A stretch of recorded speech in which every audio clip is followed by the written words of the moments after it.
Buenas tardes, muchas gracias por haber venido. Esto es un homenaje a mi amigo Ángel López Soto, gran fotógrafo que lleva 20 años documentando el Himalaya y en concreto el drama del Tíbet. Nos encontramos precisamente y nos hicimos amigos cuando salió mi libro Las montañas de Buda hace ya casi 15 o 20 años. Y cuando yo vi sus fotos me di cuenta que eran el libro que yo había escrito pero en imágenes. Contaban lo mismo, el desarraigo, la desesperación, la represión y también la esperanza, por supuesto, del pueblo tibetano. Yo empecé a interesarme por el Tíbet pues un poco por capricho, la verdad. Quería saber qué era eso del budismo. Uno había leído en la infancia Tintín en el Tíbet, que a mí los tintines me marcaron mucho. Y luego, pues aquel fontanero de Londres que se hizo llamar Lobsang Rampa y que contó cosas muy bien documentadas sobre el Tíbet. Todo esto me había azuzado la curiosidad, pero nada más. Entonces yo acababa de terminar de escribir un libro que era El pie de Jaipur. Y estaba en la India, precisamente en Jaipur, cuando leí en un periódico inglés, en The Independent, la increíble historia de unas monjas budistas tibetanas que acababan de llegar a la India, acababan de llegar a Dharamsala, el lugar donde están los refugiados tibetanos, y contaban una historia espeluznante. Y era realmente en una historia, digamos, dramática, en una historia de acción, de aventura, se concentraba todo el drama del Tíbet. Entonces me llamó tanto la atención que quise ir a conocerlas, ¿no? Estas dos monjas budistas de 15 y 18 años, dedicadas a la meditación y que sin embargo osaron desafiar el poder de los chinos, se conocieron en la cárcel donde habían sido condenadas a 3 años de reclusión firme. ¿Por qué crimen tan horrible? Habían gritado durante 15 segundos en las calles de Lhasa: ¡Viva el Dalai Lama! Ese fue el crimen. Ese fue el grito de protesta que les valió, además del encerramiento en celdas de castigo, unas torturas inimaginables que no voy a contar aquí. Al cumplir su condena, decidieron hacer lo que hacen muchos otros tibetanos, que es huir del Tíbet. Cruzaron el Himalaya a pie y de noche junto a un grupo de refugiados entre los que se encontraba un niño y un anciano. A la hora en la que estamos ahora, este flujo constante de refugiados que lleva ya 50 años existiendo ocurre todavía. Mientras que estamos aquí hablando tranquilamente, hay grupos de tibetanos que están arriesgando sus vidas, a veces prácticamente calzados con zapatillas deportivas y cruzando el Himalaya porque no pueden vivir en su tierra. Fui a Dharamsala, como os contaba, en el norte de la India, donde el Tíbet tradicional ha plantado sus raíces en el exilio. Yo quería conocerlas. Les pregunté cómo se habían atrevido a salir a la calle y a manifestarse, conociendo la virulencia de la represión que existe en el Tíbet. Pues son tremendos, todavía eso desgraciadamente va a peor, ¿no? Me dijeron, no, pues nos pusimos toda la ropa que teníamos para amortiguar los bastonazos que sabíamos íbamos a recibir de los policías. Y eso te lo dicen siempre con una sonrisa angelical, ¿no? Me cautivaron enseguida su alegría y el sentido de humor de estas chicas. Esas mujeres son un ejemplo de coraje que ya no parece de esta época. Son dulces y fuertes, auténticas tibetanas, rebeldes no violentas de las que se dice en el Alto País que son suaves como gatas pero duras de retorcer como el cuello de un yak. Nunca, en las numerosas entrevistas que he tenido con ellas para la investigación de mi libro Las montañas de Buda, que publicó Seix Barral aquí en el 97, las he oído quejarse, apiadarse de sí mismas o decir algo contra los chinos. Casi más bien al contrario, sienten compasión por sus torturadores, como si estos fuesen las primeras víctimas a las que hay que combatir. Al revivir los momentos más espantosos de sus vidas, sentían un bochorno enorme y un pudor tremendo. Pero me lo contaron todo, de manera pormenorizada, sin inquina ni odio, como si cada detalle fuese capital. Son conscientes de que sus palabras son su única arma, lo único que les queda, de que la fidelidad de sus descripciones constituye su pequeña gran revancha contra el poder opresor de los chinos. Me contaron cómo en el Tíbet las mujeres están tomando el relevo a los hombres en la resistencia, más ligadas a la tradición que ellos, por la posición primordial que tienen respecto a la familia. Las jóvenes tibetanas se consideran responsables de la preservación de su propia cultura.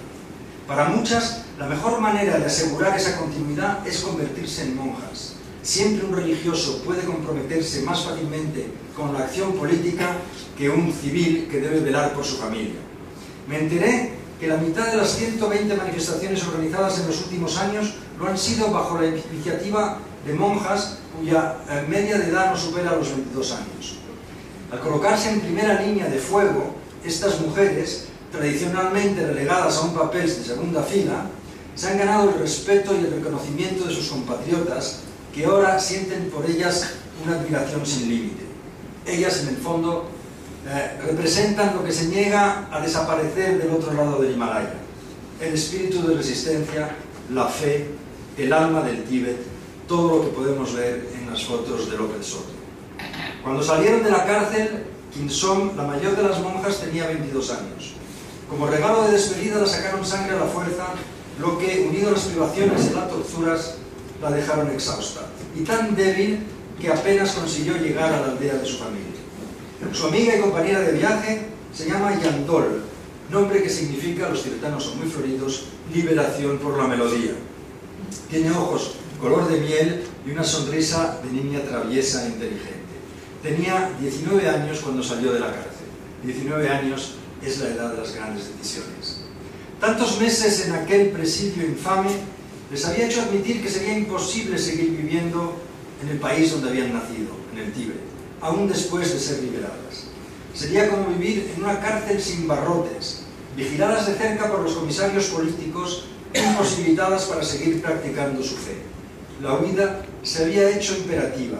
El exilio, como para tantos otros compatriotas, se había hecho una necesidad. En la sordidez de las mazmorras, habían soñado con cruzar a pie las montañas más altas del mundo para reunirse con su jefe espiritual y político, un monje budista llamado Océano de Sabiduría, conocido en el mundo como Dalai Lama. Reunirse con él, ni que decir tiene, es el sueño de todos los tibetanos. ¿Cuántos compatriotas suyos debían su supervivencia a la infatigable protección de este monje que vive a caballo entre la espiritualidad y la política? ¿Cuántas veces, recorriendo el país para investigar las montañas de Buda, los tibetanos me han mostrado la foto escondida del Dalai Lama como prueba inalterable de lealtad al hombre que representa su país y su religión y que los chinos tachan de lobo en piel de cordero? Ayer nos contaba Wanchen como él mismo había sido arrestado y llevado al calabozo porque le habían descubierto una foto así de pequeña en la mochila cuando estaba en el Tíbet. Y estas fotos, hay una foto de Ángel López Soto que está aquí en la exposición, donde se ve el tipo de amuleto con la fotito del Dalai Lama que los tibetanos suelen llevar escondidas o al cuello, ¿no? Las monjas rebeldes, también ellas querían la bendición del Dalai Lama, y aunque era un sueño en la cárcel tan difícil de imaginar como imposible de realizar, se aferraron a él con toda la fuerza de su juventud y sobre todo de su esperanza. Además, había otras razones para evadirse. Aquellas monjas rebeldes querían ofrecer su testimonio, querían hablar de la capital, Lhasa, donde todo intento de protesta es tan duramente reprimido. Querían contar las torturas, el alcoholismo, convertido en una plaga crónica, la prostitución de las tibetanas para poder sobrevivir, y si alguno de vosotros ha estado en Lhasa, eso es muy fácil de ver porque yo creo que yo nunca he visto una ciudad con más prostitución que esa, ¿no? Las esterilizaciones forzadas, el combate de un pueblo convertido en minoría en su propio territorio, como nos contaba ayer Wanchen. Hay 6 millones de tibetanos y ahora creo que hay 10 millones de chinos viviendo en el Tíbet. Querían contar la realidad del Tíbet, un país soberano e independiente, no hay que olvidarlo, hasta 1949, fecha en la que los chinos lo invadieron por razones estratégicas. Desde entonces, una quinta parte de su población, 1.200.000 tibetanos, han muerto de inanición o a causa de los malos tratos. 6.254 monasterios han sido arrasados. Debería decir 6.255 porque uno de ellos, Larungar, un monasterio enorme, ha sido arrasado hace un mes exactamente. Y han mandado a todos los monjes a otros lugares, y ha habido unos vídeos en Twitter y en Facebook absolutamente degradantes y humillantes, donde han hecho bailar a estas monjas que habían sacado del Arungar bailar en una especie de coro en un teatro, ¿no? 60% del patrimonio literario ha acabado en una hoguera. 1 de cada 10 tibetanos ha pasado por la cárcel. Como un laboratorio de técnicas de tortura fue descrito el Tíbet por el grupo de vigilancia de derechos humanos Asia Watch. Una civilización vieja de 2000 años está siendo llevada al borde de la extinción. Una noche gélida de noviembre de 1993, Khinsom y Yandol trocaron sus hábitos contra gruesas ropas de invierno y pagaron una fuerte suma a un guía que se comprometió a llevarlas hasta la libertad, hasta Nepal y luego la India. Se fueron sin decir nada a sus padres para evitarles represalias, a sabiendas de que no les volverían a ver más. Fue un viaje épico. Es el viaje que cuento en las montañas de Buda, ¿no? Un viaje como los de la Edad Media, un viaje plagado de peligros de todo tipo. Como pude enterarme al entrevistar a los miembros del grupo, un niño al que se congelaron los dedos del pie, un anciano y unos guerreros campas, que por cierto otras de las fotos de Soto son de los guerreros campas, ¿no? De no ser por un encuentro fortuito a 5.000 metros de altura con un médico español aficionado al montañismo, el viaje hubiera acabado en tragedia. Iban vestidos con chaquetitas y zapatillas tipo Bamba, como si fuesen a pasear por las Ramblas de Barcelona, me contó el médico aquel. Por las noches la temperatura caía a 15 y 20 grados bajo cero, y ellos dormían al raso. Esas montañas de Buda fueron también el escenario de otro viaje similar, que realizó el Dalai Lama en 1959 cuando tuvo que exiliarse. El dios rey llegó a la India a lomos de un yak, enfermo y desmoralizado, huyendo de las tropas chinas que acababan de invadir el Tíbet. El primer oficial indio que le recibió en la frontera era un Bhotia, una de las tantas etnias que habitan la India, ¿no? Es una etnia budista que vive en las montañas de Sikkim. Este hombre era muy devoto y ver a su dios rey en tal estado le produjo una profunda desazón.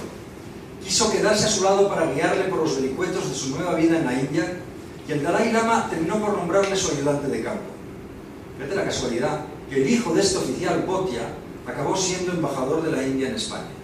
Fue él que me introdujo a la prodigiosa historia de la defensa y la reconstrucción del universo tibetano, y también a la historia del Dalai Lama. Me acuerdo que fui a verle desesperado porque llevaba intentando reunirme con el Dalai Lama bastantes veces y no lo conseguía. Yo quería una entrevista con el Dalai Lama, que tenía algunas preguntas que hacerle, puesto que en este libro cuenta parte de su vida, y no había manera, hasta que por fin fui a ver al embajador, que era muy majo este hombre, gordo, le encantaba comer muchísimo, era un vivant, y me dijo, recuerdo perfectamente, dice, no voy a vivir mucho, me decía, tenía 55 años, ¿no? Murió 2 años después, el pobre.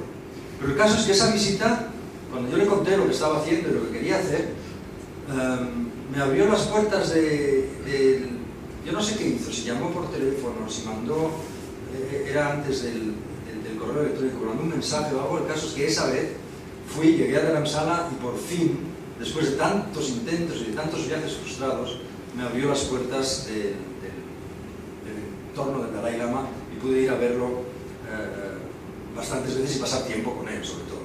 Porque este hombre, el Dalai Lama, este hombre que sueña en retirarse de los asuntos del mundo para dedicarse de lleno al estudio y a la meditación, es algo más que el líder de un pueblo. Representa en la religión tibetana el estado más alto de realización espiritual. Es lo que se llama un bodhisattva, un ser que ha alcanzado el nirvana y que ha decidido reencarnarse para ayudar a los demás seres a alcanzar la iluminación. Galardonado con el Premio Nobel de la Paz en 1989, su prestigio no ha sufrido desgaste alguno en más de 60 años de comunismo. Más bien al contrario, la ausencia ha magnificado su aura a ojos de su pueblo. Ha tenido una vida de leyenda. Hijo de los humildes campesinos, a los 3 años de edad fue reconocido como la reencarnación del Buda de la compasión infinita, santo patrón del Tíbet. Traído en gran pompa a Lhasa, y hay fotos de ese viaje, se educó enteramente rodeado de monjes en un país cerrado a los extranjeros, una sociedad teocrática anclada en el pasado. Tenía 15 años cuando los chinos invadieron su país y cuando asumió las riendas del poder en el Tíbet. Durante una década intentó llegar a un acuerdo con los invasores para evitar el baño de sangre, pero sus esfuerzos no dieron resultado. Para evitar caer secuestrado por los chinos, tuvo que emprender el camino de las montañas hacia el exilio. Tenía 24 años. Desde entonces, en la India, se ha dedicado a que siga brillando la llama del Tíbet como esas lamparitas de aceite en los monasterios que el viento no consigue apagar. Mientras los chinos, en un intento de genocidio planificado, bueno, no es un intento, en una acción de genocidio planificado, quieren borrar todo rastro de cultura tibetana, el Dalai Lama ha conseguido asentar a más de 200.000 refugiados en el exilio que perpetúan una civilización vieja de 2000 años. Han reconstruido las grandes universidades monásticas que tenían en el Tíbet, así como las instituciones más importantes. Han dibujado un nuevo mapa cultural de su país, esta vez en el extranjero. Por su fe en la no violencia, el Dalai Lama es consciente de que muchos le tildan de ingenuo. Frente a alcaldes, reyes, presidentes y líderes religiosos, en todos los pueblos, ciudades y países del mundo, habla un curioso vocabulario para un jefe de Estado. No es el vocabulario que habla Trump. Habla de serenidad, amor, compasión, tolerancia. Otros, sin embargo, quedan prendados del incansable peregrino, este eterno exiliado que jamás ha pronunciado una palabra de odio contra sus enemigos. De su boca y de la de los grandes lamas y abades que lo han perdido todo en el exilio, algunos de ellos víctimas de una terrible violencia, como vemos la foto ahí de Soto, de aquel hombre que pasó tanto tiempo torturado en la cárcel, hay una foto aquí de él. Algunos de ellos nunca han salido palabras de resentimiento o de condena. Hay una anécdota extraordinaria del abad del monasterio de Namgyal, viejo amigo del Dalai Lama. Este hombre estuvo encarcelado en 1959 y luego encerrado en un campo de concentración chino donde permaneció 20 años hasta que pudo refugiarse en México. Con lágrimas en los ojos, al volver a ver al Dalai Lama, le contó cómo en la cárcel había corrido un gran riesgo. Intrigado, el Dalai Lama le preguntó cuál había sido ese gran peligro. Su respuesta fue inaudita y tan tibetana como sorpresiva.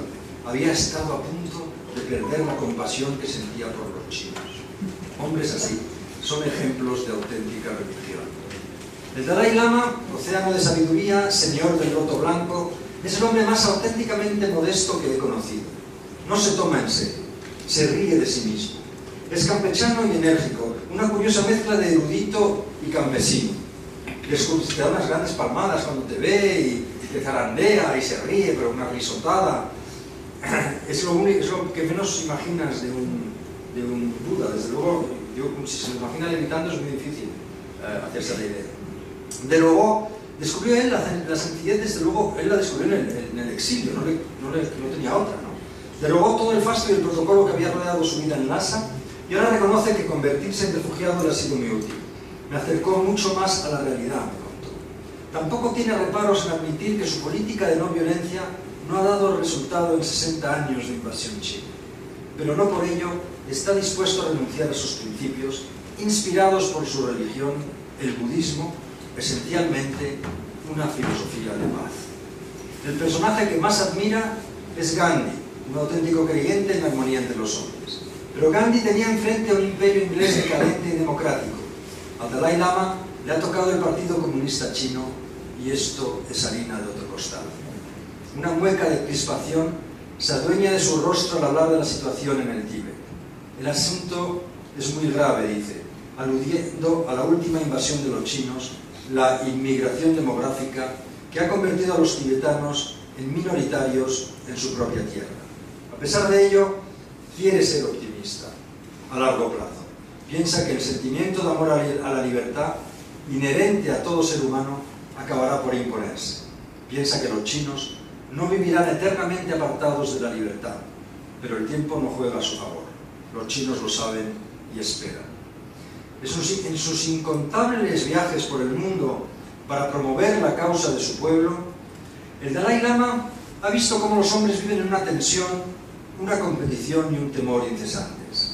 Le parece que los hombres buscan sin reposo algo esencial, que echan de menos algo que vislumbraron y que han extraviado, algo olvidado que dé sentido a su agitación.